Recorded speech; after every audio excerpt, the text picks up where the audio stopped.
كل أحزابنا مبنية على الدين.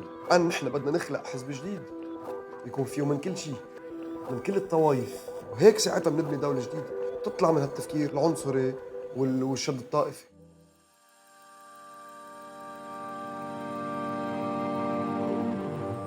لبنان اللي معروف عنه إنه بلد ديمقراطي، مع إنه من أصغر البلدان بالعالم منضل نسمع عنه بالأخبار، بيضل في شي صاير بلبنان. وللي عم بيطلع على بلدنا من برا بده صف تاريخ وجغرافيا وتربية ودين وسياسة و ليفهم ربع اللي عم بيصير فيه حالياً. لك أنا من لبنان ومني فهمان 100% شو عم بيصير. أول فكرة لازم تنفهم هي إنه تركيبة لبنان كتير معقدة. حالياً في 18 طائفة ساكنة بمساحة كتير صغيرة، بس كأكترية بتنقسم بين إسلام ومسيحية. وبما إنه ما في نظام بيشمل كل الطوائف بمعتقد وقضية وحدة، أكتريتهم عندهم تمثيل حزبي. بالماضي مع أنه كان البلد مثال أعلى بالشرق الأوسط للتقدم والانفتاح، لبنان اللي كان معروف بسويسرا الشرق صار ساحة معارك حرب أهلية بين الأديان ضاينت 25 سنة. كانت ختمتها اتفاق الطائف لهدف لنزع السلاح من الأحزاب وتشكيل تركيبة بتضمن الكل. فاست فورورد للوقت الحاضر، السلطة بلبنان بعدها مقسومة بين الأحزاب. حالياً في 128 كرسي بمجلس النواب، مقسمة بين المسيحي والسني والشيعي والدرزي والأقلي وما بعرف شو. هلأ لأول مرة من بعد ما جددوا النواب لحالهم ترمان على 9 سنين، في جيل اللي ما عاش الحرب الأهلية عنده الفرصة أنه ينتخب ويكون له كلمة بمصير البلد. فمشوارنا حالياً لنشوف شوي من هالأطراف بهالجيل، الحزبة والمش حزبة، ونشوف لوين واصل لبنان. حنبلش ببيروت اللي مع أنه بعدها مأثرة بالطائفية فيها نسبة اختلاط كتير عالية.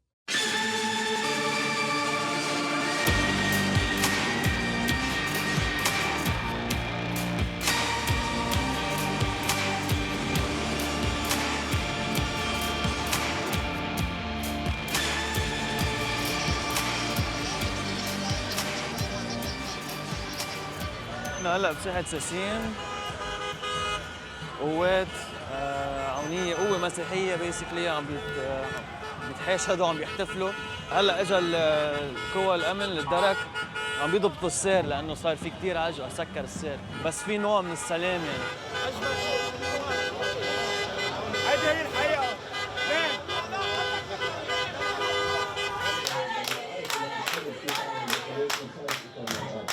نحن هلا ببيروت اولى نقينا هون لانه شكله المجتمع المدني اللي هن كلنا وطني جايين بكثره، وهن اللي بدهم يغيروا مسيره البلد لشيء منه متعلق بالاحزاب يعني، واللي هو بالنسبه لهم شيء احسن. أنا بدي لكم بس إنه نحن حديث البلد هلا، العالم كلها عم تحكي فينا. نحن عم نوزع فلايرز على الطريق كله بدل علينا. هول هن تبع المجتمع المدني، هول هن تبع كلنا وطني. حيلا واحد منا بيوصل يعني كلنا وصلنا. جربناكم 30 سنة اعطونا 4. تاريخ لبنان عم تكتبوه انتم، انه يوصل نايب مستقل بلا دعم الاحزاب. بدنا نآمن وفول باور فول شغل. ثانك يو. مين انتم؟ شو الاساس تبعكم؟ نحن لبنانية، خلقنا هون، وبس ربينا ما شفنا ولا حزب بيحكي مثل ما نحن بدنا نحكي. كله بده يشدني لانه انا بالحرب دافعت عنك. خلصنا نحكي بالماضي، بدنا نطلع لقدام. بدنا نشوف انترنت سريع بالبلد، بدنا نشوف كهرباء، بدنا نشوف خطط، بدنا نشوف انماء. ولا حزب عم يحكيني هيك. كل حزب بده يقول لي انا بدافع عن المسيحيه، انا بحافظ على اهل السنه، نحن المحرومين. خلصنا بقى من الحديث كله، خلصنا. صار وقت نعطي فرصه لناس لا يمين ولا يسار. بلشت النتائج تبين.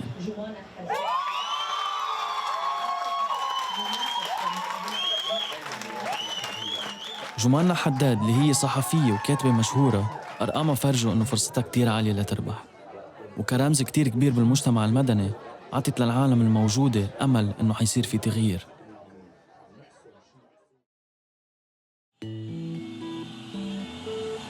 تاني نهار طلعوا النتائج الرسمية، ما وصلوا ناخبين كلنا وطني، وانرسمت ذات الصورة الحزبية اللي كانت موجودة قبل. انكشف كذا فيديو بيوحي مخالفات انتخابية، وبفوضى الاحتفالات الحزبية دعوا كلنا وطني لاعتصام معارضين الفساد الانتخابي. هون في عنا الاعتصام للحراك المدني، لنشوف واصلين هلا، لنشوف كيف الجو في هيس.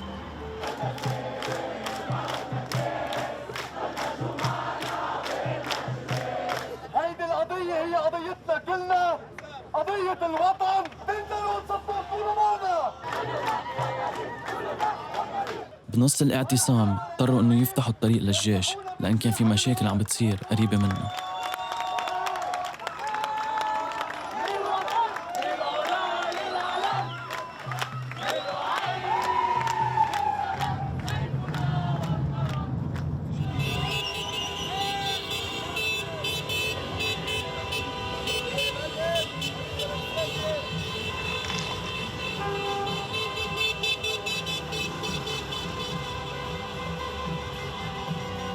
فهلا صرنا حد كونفوا لشبيبة الحزب، نزلوا صورة لسعد الحريري، وما بنعرف إذا حيصير فتن ولا لا. بدنا نعبي بنزين. المشاكل كبرت وتحولت لفتن بسلاح.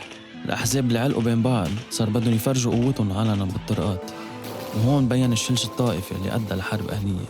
هيدا المنظر صار شي طبيعي بلبنان، شي للأسف الشعب تعود له.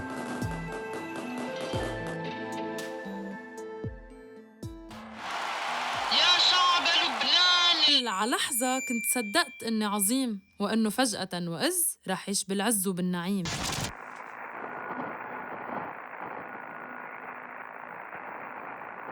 أنا نوال، هي ميشيل أختي، نحن إخوة. بنعمل أغاني بنستعمل فيهم هيومر sarcastic songs عن politics بلبنان، عن socio-political issues، حتى نعبر شوي عن حياتنا تبع كل يوم، لأنه بنعتبر إنه هي أهين طريقة إنك to spread a message بطريقة وايد. مجرسيننا بقي في بلاد السنافر ما عاد شو رأيهم بمصيرنا. لا إذا بتريد ما بسمح لك تجيب سيرة بلاد السنافر. ليش بزعل معلمك؟ حبيبي أنت ومعلمك الواطيين. مثل العادة مرة جديدة علقوا هن ومجتمعين. يعني كلنا بنعرف إنه في فساد مش طبيعي حوالينا، مبرر عادي. كم حدا بالسنة بنشوفه طلع من القضاء فللوه أحزاب، هيدا الشيء مش مقبول. كتير عالم عايشة كتير قصص كتير صعبة بلبنان، ونحن بفاز بعد الحرب، بعد ما أهلنا معانين معاناة كتير كبيرة. في كتير عالم منتميين لأحزاب، لأنه كل حزب كمان بفترة من الفترات بلبنان عمل شيء منيح لمجموعة أشخاص. قلنا إيه أو قلنا لا، منحبهم أو ما منحبهم. إذا حدا متحزب، لو حتى متحزب، حسب هلأ انتخب الزعيم تبعه، إذا شافوا للزعيم تبعه عمل شيء غلط يحاسبه. ونحن بمطرح هلأ لازم نبني، نشوف بلدنا حضننا بطريقة كتير مزبوطة بعمرنا. كل أصحابنا اللي حوالينا عم بيفكروا يشتغلوا دغري، بيفكروا يسافروا. كل اللي عم بيفكروا يتجوزوا بيروحوا بيتجوزوا بغير بلد. كل يلي عم بيفكروا يأسسوا عائلة بيجيبوا ولد واحد أنجأ وبيحترق دين الدنيا، يعني على الضغط. مش مقبول. بدي أقعد مع هول العالم المحزبين اسألهم أنتوا عن جد مبسوطين؟ عن جد ماشي الحال؟ عن جد هيدا الحزب يلي ما بعرف شو عمل بوقت معين وهيك وكيف قدر جمع هالناس حواليه، هلأ حاسينه بعده عم بينفذ قصص بتناسب اليوم شو عم بيصير؟ لجاوب على هيك سؤال بدي بعد شوي عن بيروت، لأن كل ما تبعد بتلاقي مناطق بعدها ساكنتها طائفة وحدة. هلا طالعين على بشري لنلتقى مع المجتمع المسيحي فوق ونشوف شو الجو.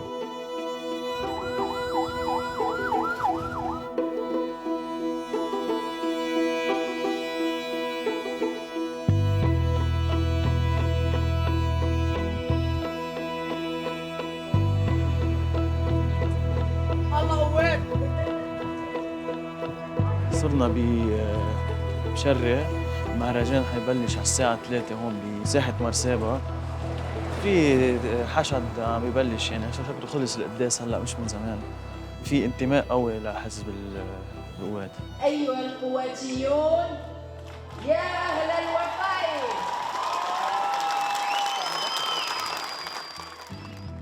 شفت جيل صغير بكامله عم بيستلم قضية من أهله. المشهد كان ما بينوصف. تعرفت على أنتوني اللي هو مناصر للقوات لأحكي معه أكتر عن هالنوع من الانتماء. ما بنستحق إنه نكون المسيحيين ومندافع عن نفسنا.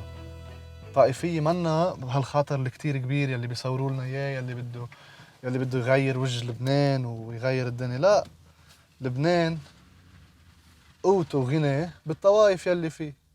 هول كلهم مجتمع مدني، هول مأمنين بالأحزاب. كل حدا حاطط على سيارته علم الحزب ومبسوط فيه ايه اكيد هول مؤمنين بوطنهم، هول اشخاص بدهم يبنوا وطن، هول عم بيقولوا ما بدنا فساد، بدنا نبني دوله. شو بس المجتمع المدني هو اللي ممكن يعمل فارق، القوات اللبنانيه بتعمل فارق. خالك شهيد الله يرحمه. شو اي نوع من احساس بيجيب لك هذا الشيء؟ يعني بتحسه هذا نوع من الفخر انه استشهد باسم القوات اللبنانيه، ولا بتحسه هذا شيء انه حرام مثلا؟ هو وقت ما كان حزب الكتائب بعد بال 83 بحرب زحله، اول شيء نزلوا من القطاره على جبيل مع الحكيم، من جبيل راحوا على الجرد ونزلوا على زحله. هونيك هن على الجرد شافون صاروا يقصفون الجيش السوري بالقذايف وتوفى استشهد. بس تطلع تحت بوادي النوبين تشوف هونيك قد ايه في قداسه، قد ايه في هدوء، بتتذكر قد ايه في ناس تعبت، قد ايه في ناس بس لانه كانت مسيحيه اضطهدون وجربوا يقتلون، بس بقينا بفعل تضحياتهم. بتشوف انه بعد مئات السنين نحن بعدنا موجودين هون، بتشوف هالمنظر الحلو، بتشوف الناس يلي تحت بعدها عايشين ومتجذرة بأرضها. ما فيك ما تعتز وما فيك ما تفتخر، ما فيك ما تفكر انه بحال للحظة شو ما بيصير بدك تكون مثل أهلك ومثل جدودك تتحافظ على هالنقطة الصغيرة يمكن بالكون، بس ما في أحلى منها.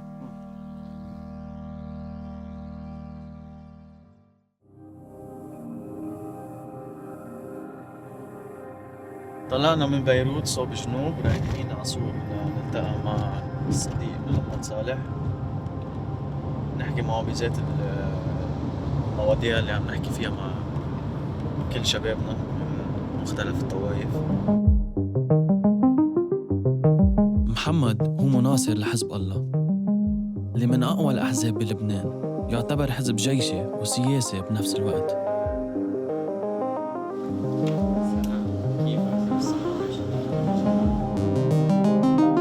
أول شيء هيدي أنتوا هلأ هون بضيعة اسمها بيريش.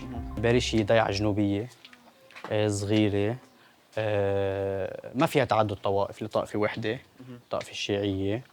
فيها كمان الأحزاب اللي معروفة موجودة بقلبها لهيدي الضيعة. في عنا حركة أمل وفي عنا حزب الله. أنت رجع لهدول عم بيطالبوا بالمجتمع المدني، رجع لعند أهاليهم، هن أصلاً أهاليهم مبرمجين طائفياً. يعني هيدا اللي عم بجرب يعمله المجتمع المدني، انه يوصل لهالمرحله انه يبطل في الدين بيلعب دور بالسياسه، اما بالدوله يكون عندك خيار.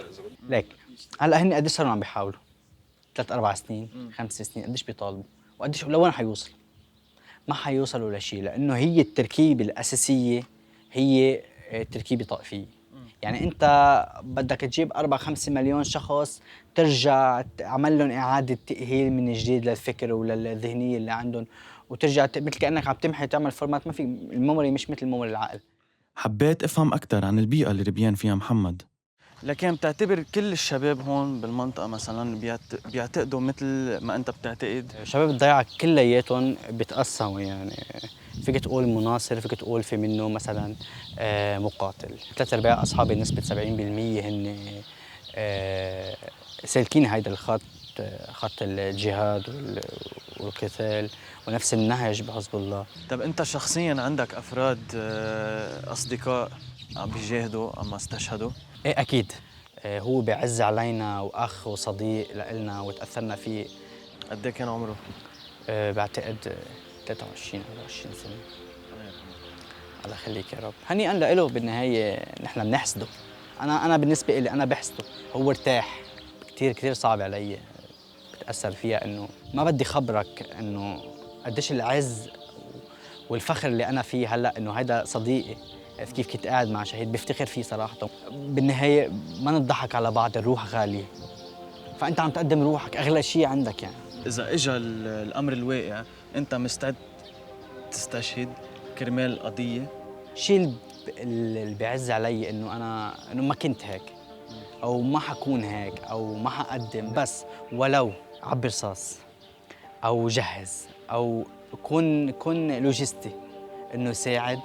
فانا إلي الشرف انه وجاهز لأقدم روحي وجسدي وكل شيء بملكه، لانه تدافع. هن بده يشتغلوا هذا الشغل، المقاتلين والمجاهدين إن كانوا من أي حزب معين بده يدافع عن الأرض، فمش قليل عليهم إنك تكون أنت معهم وخلفهم.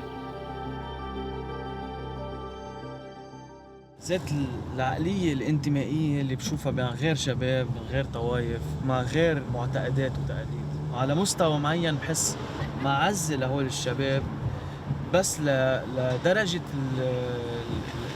المحبة والعز اللي عندهم إياها لأرضهم. بس بذات الوقت قديش معقول يقاتلوا الغير لحافظوا على الانتماء وعلى الهوية.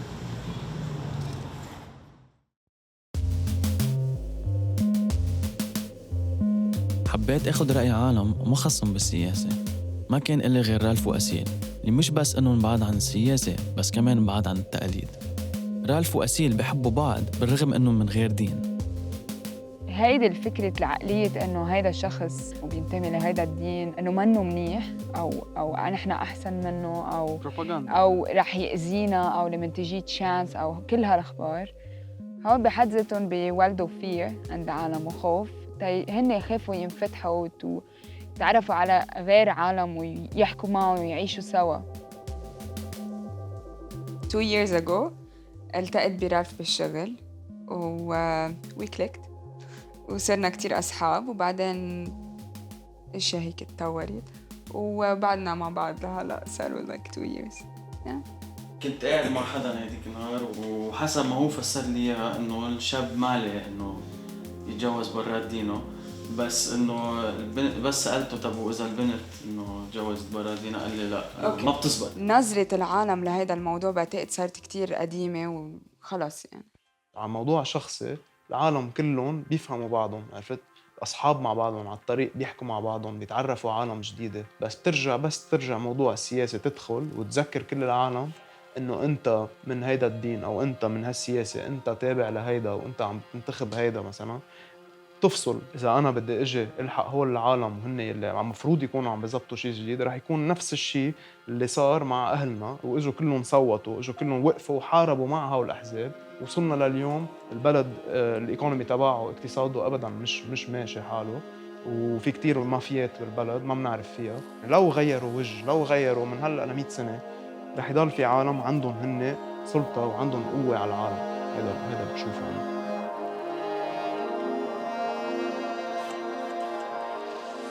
الانتماء الطائفي بلبنان هو شيء عاطفي قد ما هو مربى أجيال مأثرة بتاريخها. وجودي بهالمناطق بين هالشعب اللي عم بيحتفل بتقاليده خلاني أحس بنوع من الوطنية، وشفت جاذبية حس الانتماء عند الشباب. بذات الوقت عم نشوف تأثير هالعقلية اللي عم تنزل من جيل لجيل على العالم اللي فقد التعلق تبعها لعدة أسباب. وأكتر محل ملحوظ هالشي هو ببيروت اللي عم تدعي للتقدم باتجاه جديد.